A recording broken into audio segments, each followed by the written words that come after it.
attend the conference on cybersecurity and innovations in government.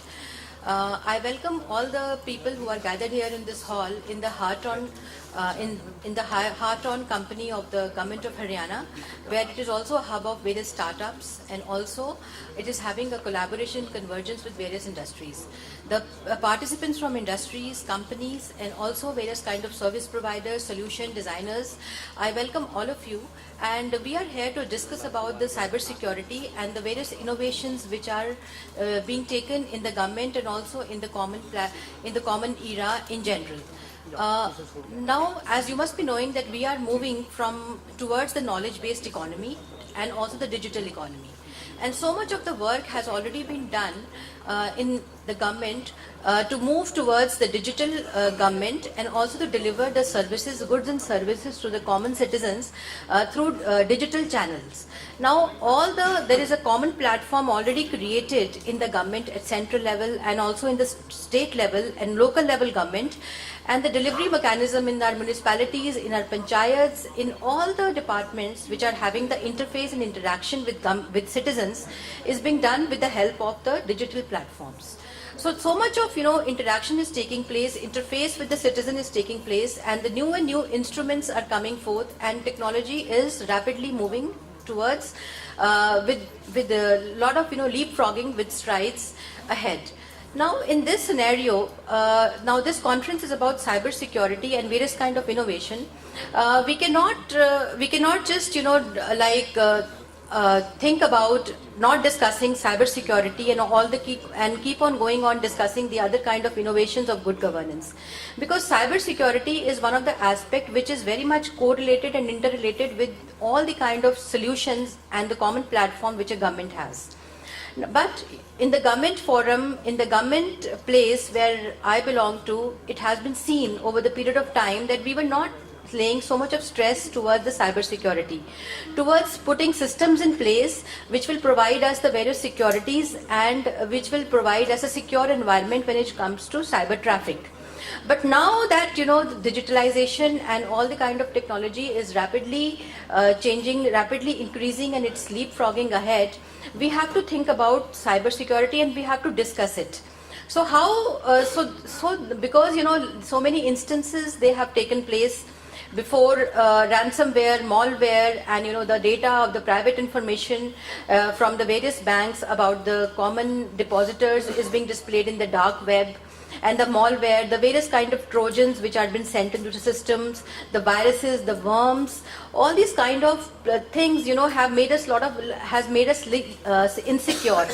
And we have been, the damage has been inflicted on the government infrastructure, the critical infrastructure, where it leaves all where it disrupts the activities of the government for the short period of time, and also cause us some damages and also cause some losses.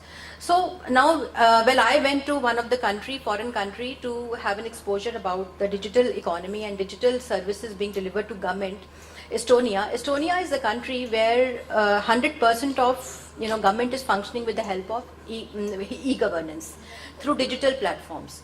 Now all the departments in Estonia is totally now digital, and all the services of the government interface is taking place with the citizen only with the help of e-governance. Now in that country, it was told to us in the briefing that there are the power grids. There are various power grids in the power sector which they have installed, the connectivity of various power grids. There are 1,000 power grids which are interconnected with each other, but it was being compromised, it was being leaked. One of the points of the connectivity was compromised, and the whole system went haywire, and there was a power shutdown in Estonia, the whole country, for about 2 days. And the things have to be put in place and brought in place manually by fixing the systems manually. So this is how the things are working. Though we have a lot of advantages of using the electronic media of public governance, but at the same time, if it is not done properly, it will lead to a lot of losses and also disruption in the activities of the government. So now we are discussing about how to incorporate, how to induce such kind of systems, such kind of cybersecurity system in place, so that we are more safe, we are more secure. So as what I have observed in my department, and also when I have worked in various places, is that these days the connectivity of the system has been increased manifold.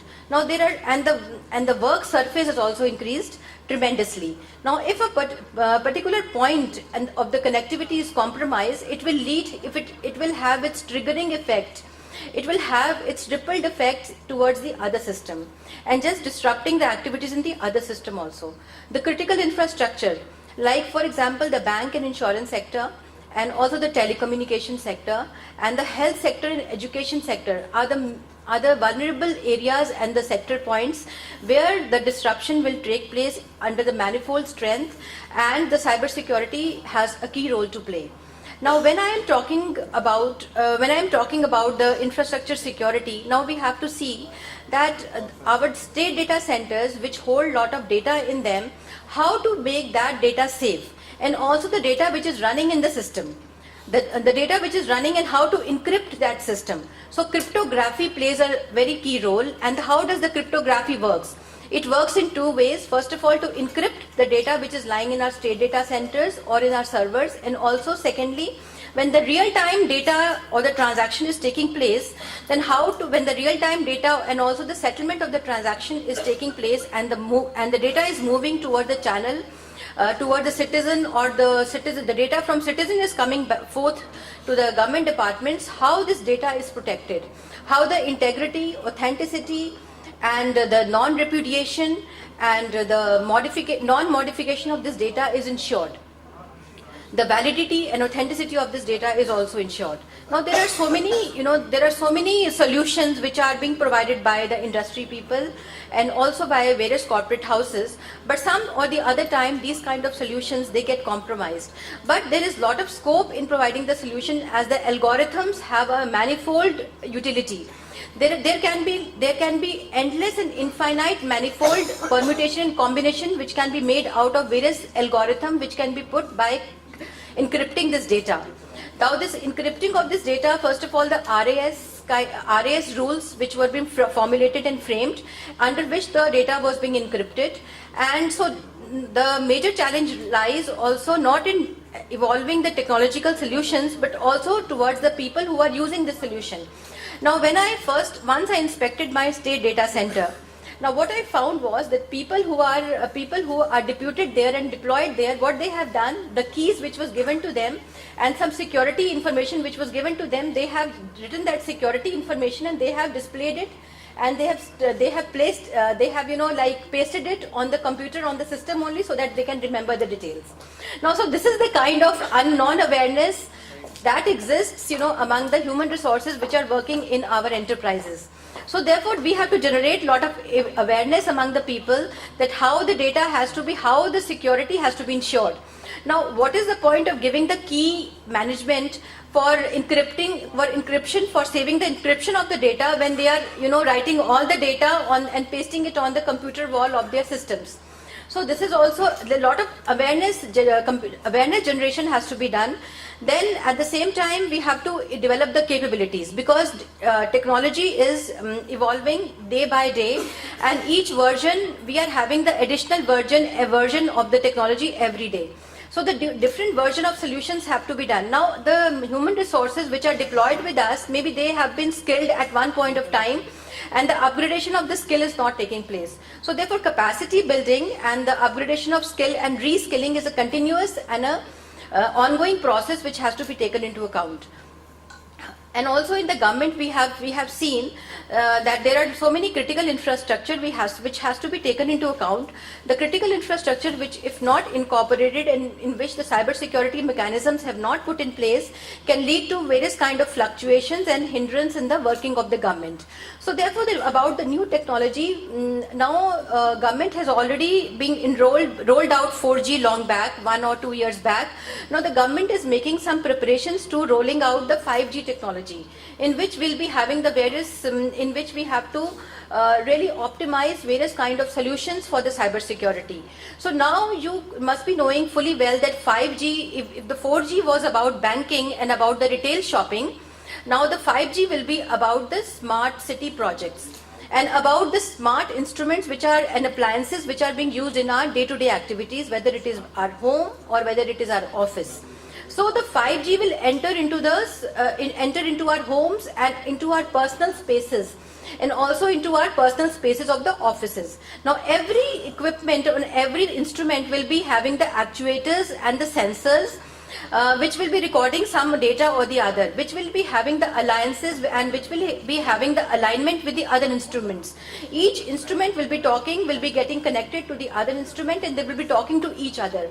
So this will throw another major challenge towards us, that how to keep us cyber secure, how to keep our cyberspace secure and safe.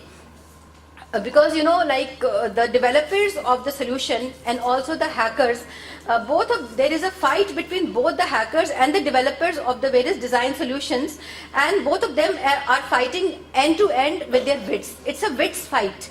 Now whoever wins will be the person who will be able to channelize the returns of the digitization more.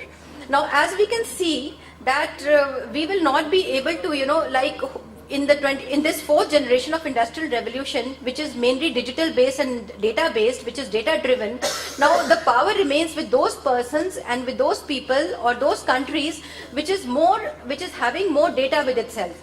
Now when it comes to India, we are coming out with a data protection policy under which Indian government is trying to channelize all the data which is evolving from itself, and it is debarring the data from going to the foreign countries where the servers of so many foreign countries are placed. So there is a concept called localization of the data. So all the data which is evolving from the Indian platform stays in India only, because in the future times to come, those countries who will be having the data will be more powerful, will be more resourceful, and will be more progressive. Because it's an industrial revolution 4 where everything is data driven.